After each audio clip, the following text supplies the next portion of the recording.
What's up guys, Ryan Fu here, and today we're gonna play a singles game and talk about some singles strategy.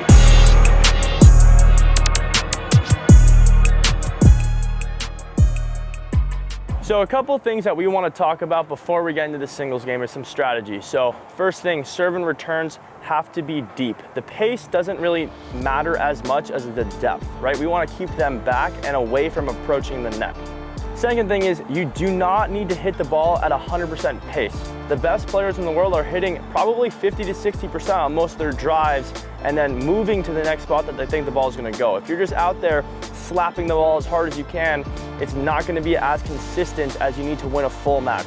The third thing is you want to close off the court at an angle or a V. If you're approaching the net, you don't necessarily need to run directly to the line and then move parallel. Instead, you should split step within the center of the court when you're approaching and then move diagonally to cut off the ball and take it out of the air.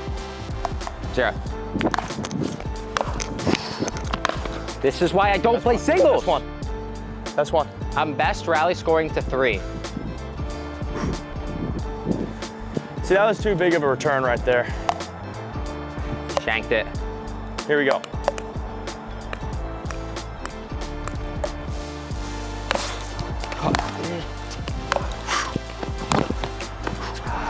So approaching middle is actually a really good option, and returning middle, because then you can cut off the angles. If you return wide, you're actually giving them more angles to work with.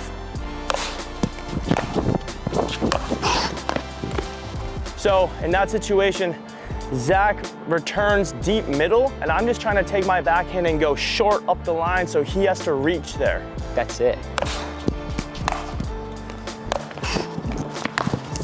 Oh, I'm dead.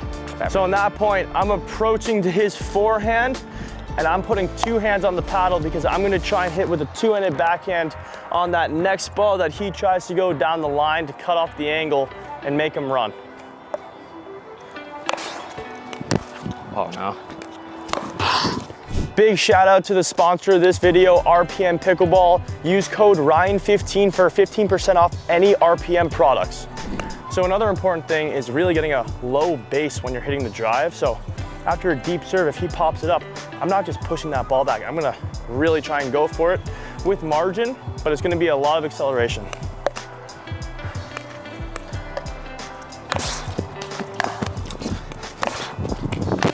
It's good.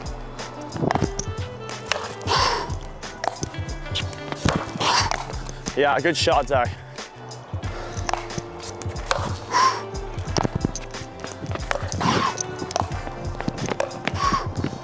Great shots.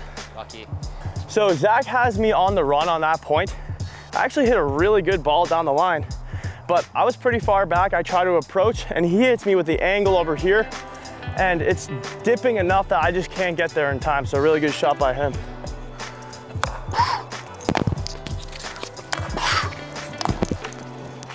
That's just too good. All right, so some of the key points from these points that you guys just watched. One is the person that was getting to the net more often was actually winning more of the points because we're putting the opponent on defense.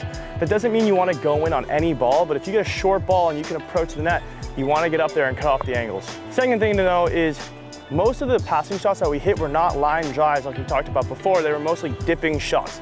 So we want to dip the ball if someone's approaching at about 50% pace, and we're not just slapping it. So if you also notice, we probably cut this out, but there was a lot of missed returns. So if you can hit the ball deep on the serve, chances are you're gonna get a lot of free points. Even if they don't miss the return and it's short, that puts you in a good position. So try to go for those serves, try and get them deep, about a foot inside the line is the best. Thank you guys for watching this video. If you enjoyed, please subscribe and leave a comment on any video you want me to record next.